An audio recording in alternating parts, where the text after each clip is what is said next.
When one part of the body hurts, we all hurt. How does the situation in Pakistan with Imran Khan have an impact on our ummah and in Palestine in particular? I think that one of the greatest tragedies, in my opinion, that colonization inflicted on us was not just the physical aspect, but the mental aspect.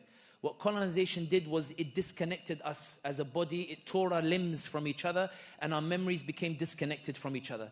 When I read Ibn Kathir or Ibn Khaldun or Ibn Taymiyyah and their scripts, they talk about the politics of the ummah from Morocco all the way to Jakarta and beyond. For them, it's just normal. We are one ummah. It makes sense that someone from Tunisia knows about the affairs of Pakistan. It makes sense that the Pakistani talks about Saudi. It makes sense that the Saudi talks about Malaysia. One ummah, one brotherhood where we all influence each other. When it comes to Imran Khan, let me be brutally honest. Imran Khan burst onto the scene. And when he gave his speech in the United Nations, he was a wonderfully eloquent advocate for the Muslim causes. In Azerbaijan, secular Azerbaijan, when they liberated Nagorno-Karabakh, Imran Khan's influence was so effective in going beyond the ethnic and nationalist lines that Azerbaijan, in their celebrations, they lifted 3 flags.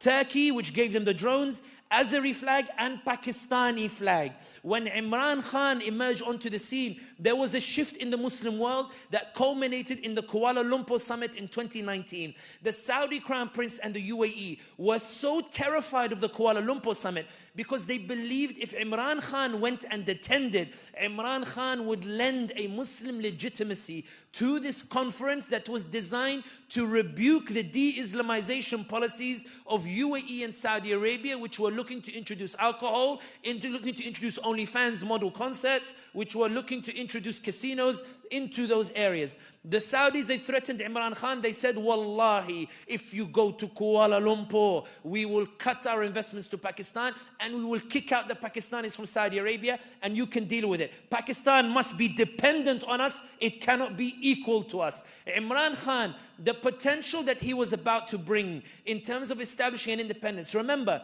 at every OIC meeting, Imran Khan would bring up 2 topics, Kashmir and Palestine. The reason that troubled Saudi and UAE so much, there are many people who think Imran Khan was just words. If he was just words, Saudi UAE would not have celebrated his toppling, nor would the US representative have said to the establishment in Pakistan, get rid of him and all will be forgiven. The Imran Khan's words were having such an impact, the way your words are having an impact on Biden, Blinken, and the shift in public opinion, that Imran Khan was bringing up Kashmir at a time in which Saudi and UAE were trying to get warmer ties with India.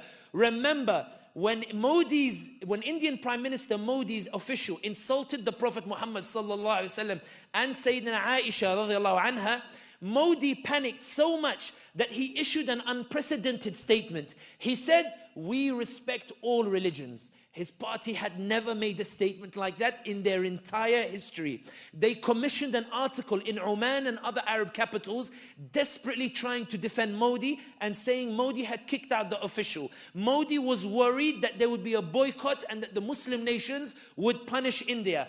Guess which country bailed Modi out and invited him to their capital to tell him, don't worry, this issue doesn't matter to us, ignore the Muslim anger. It was the United Arab Emirates, where bin Zayed received Modi and told him, Ta'ala, come, and they hugged him and they built a temple in UAE last week to show we're moving beyond Islam and Muslim causes, where now we want warmer ties, we don't really care about these issues. Imran Khan was making them sign on papers telling them that they respect Kashmir's right to independence at a time in which they didn't want to upset India. So they were getting annoyed. Imran Khan kept bringing up Palestine at the OIC and making Saudi and UAE sign on a commitment to Palestinian liberation at a time in which UAE and Saudi were trying to get close to the Israelis. They told Imran Khan, listen, calm down, bro. I'm trying to get close to India and Israel. Why do you keep bringing up these issues? Why do you keep talking about it? The Saudis were getting them not to talk about it.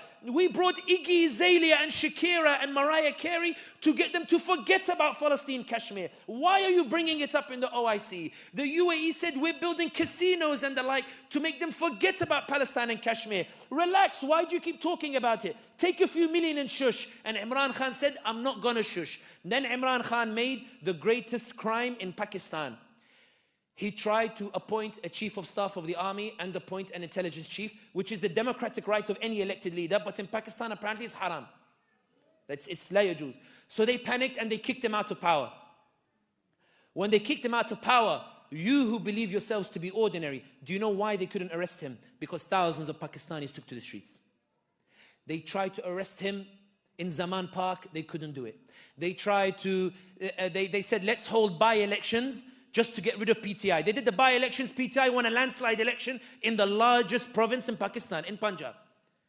Then they panicked and they said, Ya ilahi, what's going on over here? Then PTI, they tried to pull a nice move. They wanted to dissolve the assembly of Punjab to force general elections. The establishment said, whoa, whoa, whoa, whoa, whoa, whoa, whoa. They said, we're not holding general elections. We're going to appoint a new assembly. And then they went to the Supreme Court. Supreme Court said, no, you have to hold elections. They said, toz for Supreme Court. We're not respecting this Supreme Court.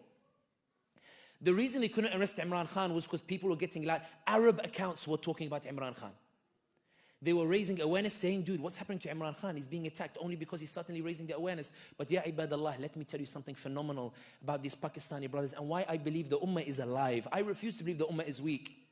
The establishment spent 2 years preparing to rig the elections to ensure that Imran Khan would be eliminated from the scene and PTI. They got him in prison, they arrested him because on May 9th, some installations were burnt. Some Pakistanis, they got scared suddenly and they went home. I don't know why, but in any case, it is what it is. They arrested Imran Khan.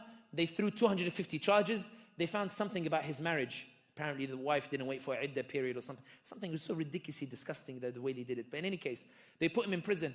And they tried to rig the elections. But this is the point I was making about social media. When I said earlier that they can shadow ban thousands of accounts.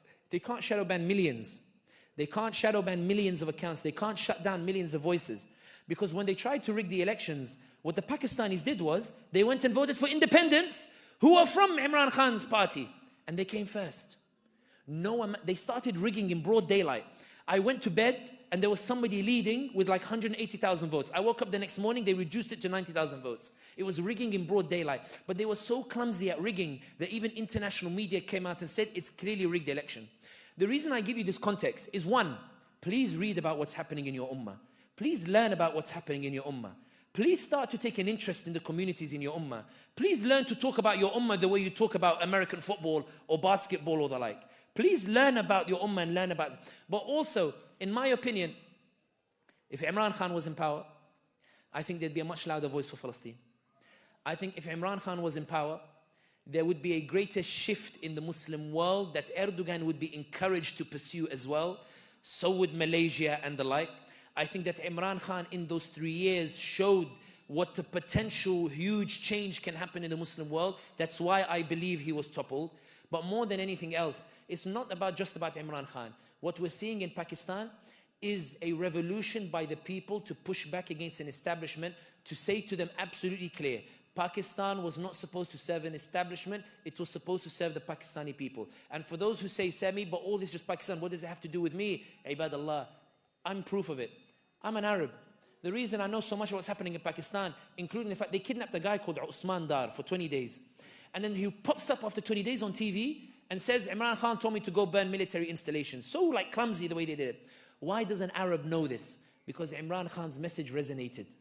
Why does an Arab know this? Because Imran Khan made Pakistan relevant to us. Imran Khan showed us a vision where Pakistan is a key part of the ummah. And I, as a Muslim who resonates with the ummah, I said, you know what actually, Sumaya, do you think it's worth going to Hanza Valley? Why don't we go visit Islamabad and Karachi? Why don't we go put our money in Pakistan? Imran Khan sounds like he's got some good ideas like to bring the Muslims together. Let's go and support him. We won't go to, Switzerland or the like. Let's go and see what Pakistan is like. He was shifting the way that we thought about Pakistan, shifting the way that we thought about the ummah. And that's why, ya ibadallah, let no one ever tell you that words don't matter. Let no one ever tell you that symbolism doesn't matter. Let no one ever tell you that words doesn't matter, because it does, because it affects change and it causes a shift that results in a series of consequences that results in new opportunities. Pakistan now is in a battle. They are desperately trying to make sure that Imran Khan doesn't form a government. They tried to get the two parties who were the beneficiaries of the rigging to form an alliance. There are people who won because of rigging, who have resigned their positions openly saying, I won because of rigging, I don't want to take my position like that. Pakistan is in chaos. If you want to do something for Pakistan, go and tweet about it. Go and talk about it. Go and raise awareness about it. Go and lend your voice to them. For wallahi, your voice is what upsets the establishment, because they've been humiliated so much so that the US, which was happy to see Imran Khan topple, has issued a statement saying that it's expressing concern about what's happening in Pakistan. They're not actually concerned.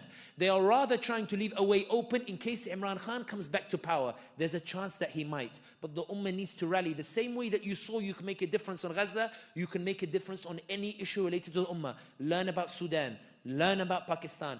Go and learn it. You learn about so many other things. What's stopping you from going to learn and teaching your kids that these things matter? For wallahi, these borders are artificial. The Ummah is one. And the proof is that Allah, in the history of Islam, the liberation of Al-Quds was done by Umar al-Khattab, the Arab, and by Salah ad-Din, the Kurd, and Constantinople fell to the Turk.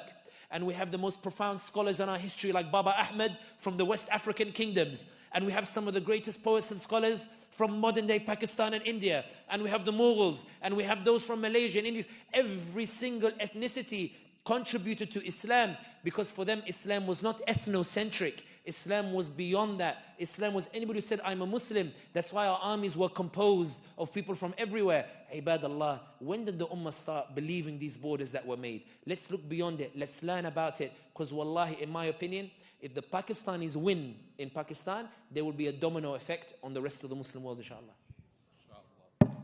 Takbir. Takbir.